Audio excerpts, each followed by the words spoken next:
بسم اللہ الرحمن الرحیم. السلام علیکم.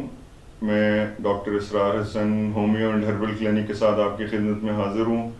ہم نے اس سے پہلے آپ کو انٹروڈکشن بھی دیا ہے اور ہم نے مختلف امراض کے اوپر آپ کو ویڈیوز دی ہیں جس میں یورک ایسڈ ہے، اور اس میں ہم نے عید کے حوالے سے بھی آپ کو ایک ویڈیو دے دی کہ اس پہ کیا کھانا ہے، کتنا کھانا ہے اور کس طرح کھانا ہے، اور اس میں کیا کیا چیزیں پرہیز کرنی ہیں اور کن چیزوں کا آپ نے استعمال زیادہ رکھنا ہے. تو اب اس وقت جو ایک کامن ڈیزیز بہت زیادہ لوگوں میں عام ہوتی جا رہی ہے اپنے لائف سٹائل کی وجہ سے، جو بد پرہیزیاں ہیں اور جو ہم غذا پوری اچھی طرح بیلنس ڈائٹ نہیں لے پا رہے، اور طاقت کی چیزیں جو ضروری ہوتی ہیں پٹھوں کے لیے، ہڈیوں کے لیے اور ہمارے پورے جسم کے لیے، اس کی ڈیفیشنسی کی وجہ سے ایک بہت زیادہ پرابلم چل رہا ہے اس وقت ہمارے کمر میں. ریڑھ کی ہڈی اور سپائن کے جو سلسلے چل رہے ہوتے ہیں، موڑوں کا مسئلہ ہے، ڈسک کا مسئلہ ہے، پٹھوں کا مسئلہ ہے، ڈی جنریشن ہے، اور اس کے اندر مختلف امراض ہیں. آسٹیوپروسس ہے جس میں ہڈیاں جو ہیں وہ بھرنی شروع ہو جاتی ہیں، یعنی کہ جھڑنی شروع ہو جاتی ہیں، اور اس میں سے مختلف جوائنٹس جو ہیں، ہپ جوائنٹس ہیں اور مختلف جوائنٹس ہیں، گھٹنوں کے مسائل ہیں، وہ اس میں پیدا ہونے شروع ہو جاتے ہیں جب ہماری ہڈیاں بھرنی شروع ہو جائیں. اور اس کی مختلف ریزن ہے کہ اس میں کیلشیم کی، وائٹامن ڈی کی جب کمی آنی، ڈیفیشنسی آنی شروع ہو جاتی ہے تو ہمیں فوری طور پہ تو احساس نہیں ہوتا، بعد میں آہستہ آہستہ جب یہ مرض بڑھتا ہے تو اس وقت ہمیں پتہ لگتا ہے کہ یہ نقصان ہمارا کافی ہو چکا ہے. اسی طرح ڈی جنریشن ہے جو وقت کے ساتھ ساتھ زیادہ تر 40 ایئرس کے اوپر جو لوگ ہیں، 40 سال سے اوپر کے جو لوگ ہیں، ان میں یہ چیز آہستہ آہستہ ڈیولپ ہونی شروع ہو جاتی ہے کہ ڈی جنریشن بھی یہی ہے کہ ہڈیوں میں گیپ بڑھنا شروع ہو جاتا ہے اور مختلف قسم کی تکلیفیں شروع ہو جاتی ہیں. بعض اوقات شیاٹیکا، ارک النساء، لنگڑی کا درد جس کو کہتے ہیں، وہ بھی ایک کامن بڑھتا چلا جا رہا ہے جس میں نروز جو ہیں پیچھے وہ پریس ہونی شروع ہو جاتی ہیں، جس کی وجہ سے کولے سے لے کے اور نیچے ران تک اور پاؤں تک درد جاتا ہے، اور بہت تکلیف دہ چیز ہے. اس سے لوگ بہت پریشان ہوتے ہیں اور مشکل میں آ جاتے ہیں، اور یہ اتنی آسانی سے دوسرے طریقہ علاج میں اتنی آسانی سے کیور نہیں ہوتا، ٹھیک نہیں ہوتا. اسی طرح یورک ایسڈ ہے جس کی وجہ سے لوگوں میں ہڈیوں میں، چھوٹے جوڑوں میں، انگلیوں میں، پاؤں کے انگوٹھے میں، اس گھٹنے میں بہت سا، اور جسم کے مختلف جگہوں پہ چھوٹے چھوٹے جو جوائنٹس ہیں اس میں تکلیف رہنی شروع ہو جاتی ہے. بعض دفعہ پاؤں سوج جاتا ہے، سویلنگ آ جاتی ہے. اسی طرح ایک تکلیف ہے اسپونڈلائٹس. اسپونڈلائٹس میں بھی یہی ہوتا ہے کہ جو ریڑھ کی ہڈی کے اندر گودا ہے وہ خشک ہونا شروع ہو جاتا ہے اور جسم اکڑ جاتا ہے، خاص طور پہ کمر اکڑ جاتی ہے. تو یہ 3-4 چیزیں ہیں جو امراض ہیں، اور ان کی وجوہات بھی میں نے آپ کو بتائیں.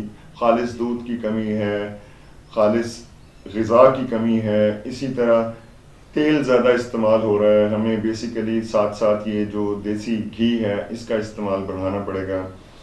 جو فصلوں کے اوپر، سبزیوں کے اوپر یہ جو اسپرے ہو رہا ہے کیمیکلز کا، کھاد ٹھیک نہیں ہے. یہ بہت سارے اس طرح کے ریزنز ہیں جس کی وجہ سے ہمارے آج کل پورے سوسائٹی میں، پورے ورلڈ وائڈ یہ بیماریاں عام ہوتی چلی جا رہی ہیں. اور نارملی اس کو جو سرجن ہیں وہ اس کا سرجری کے پوائنٹ آف ویو سے دیکھتے ہیں کہ ہم اس کا آپریشن کرنا پڑے گا، لیکن الحمدللہ ہومیوپیتھک طریقہ علاج میں اور یونانی طریقہ علاج میں بہت ساری چیزیں ایسی ہیں جو بغیر سرجری کے ٹھیک ہو جاتی ہیں. تو اس میں کمر درد میں، اسپونڈلائٹس میں، یورک ایسڈ میں، آسٹیوپروسس میں، اور اگر خدا نخواستہ کوئی چوٹ لگ گئی ہے، کوئی ایکسیڈنٹ ہو گیا ہے، فریکچر ہو گیا، اس کے لیے ہمارا ایک بہترین کمبینیشن ہمارے پاس موجود ہے ہومیوپیتھک میں، جو ہم پچھلے 15 سے 20 سال میں ہم لوگوں کو استعمال کرا چکے ہیں. اور اس میں بہت سارے سرجری کے کیسز میں سرجری کی ضرورت نہیں پڑی اور لوگ الحمدللہ اس وقت نارمل لائف گزار رہے ہیں. اس میں آپ کو بتا دیتا ہوں کہ اگر چوٹ کی علامات ہیں تو سمفائٹم ہمارے پاس ایک دوائی ہے، آرنیکا ہے، روٹا ہے، رسٹاکس ہے. اور اسی طرح اگر ہڈیوں کی گروتھ کا کوئی مسئلہ آ گیا ہے تو اس میں کیلکیریا فاس ہے، کیلکیریا فلور ہے، کیلکیریا کاو ہے. اور اسی طرح ہم اس کو آسٹیوپروسس کو کور کرنے کے لیے ایک دوائی ہمارے پاس ہیکلا لاوا ہے، اور اس کے علاوہ میزیریم ہے جو پین کو کم کرتی ہیں. اس طرح بہت ساری کچھ ادویات ہیں جن کو ہم کمبینیشن کی شکل میں مریض کو استعمال کراتے ہیں. جو کرونک کیسز ہیں وہ 3 سے 4 مہینے، 5 مہینے، 6 مہینے کے اندر نارمل لائف کی طرف واپس آ جاتے ہیں اور الحمدللہ شفا یاب ہو جاتے ہیں. اگر اسی طرح آپ اس کو یونانی طریقہ علاج کی طرف جاتے ہیں تو اس میں دودھ، خالص دودھ ہونا ضروری ہے، اور اس کے اندر رات کو 1 چمچ ہلدی دودھ میں ملا کے پی لیں، وہ بہت اچھا کام کرتی ہے. اسی طرح جو ریومیٹائٹس ہے، آرتھرائٹس ہے، اس کے اندر آپ صلی اللہ علیہ وسلم کے بتائے ہوئے طریقے کے مطابق انجیر اگر استعمال کی جائے تو وہ بھی بہت زیادہ فائدہ کرتی ہے. اور اپنا پوسچر جو ہے، اپنے جسم کا اٹھنا بیٹھنا، کروٹ لینا، کس طرح گاڑی میں بیٹھنا ہے، کس طرح جھکنا ہے، کس طرح وزن اٹھانا ہے، یہ تمام چیزیں اگر ہم اس پہ احتیاط کر لیں تو یہ بھی بہت زیادہ سپورٹ کرتی ہے، اور اس میں آپ کو ایک ہیلپ مل جاتی ہے اپنے مرض کو کور کرنے کے لیے. یہ تمام چیزیں اگر آپ ان کا خیال رکھیں تو اس پر عمل کرنے سے جو میں نے جتنے آپ کو امراض ابھی گنوائے ہیں، اور احتیاط کرنے کے ساتھ ساتھ یہ چیزیں قابل علاج ہیں.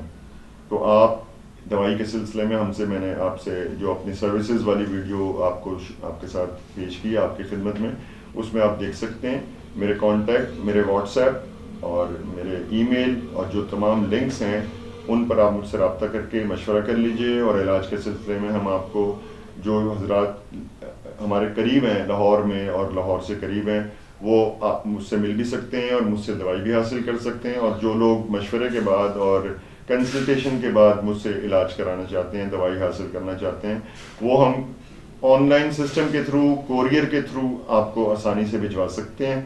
تو اگر آپ کو میری یہ ویڈیو پسند آئی ہو تو آپ اس کو سبسکرائب کر دیں، بیل آئیکن کو پریس کر دیں، لائک کر دیں، شیئر کر دیں، اور کامنٹ باکس میں جو سجیشنز ہیں اور جو سوالات ہیں وہ آپ مجھ سے شیئر کر سکتے ہیں.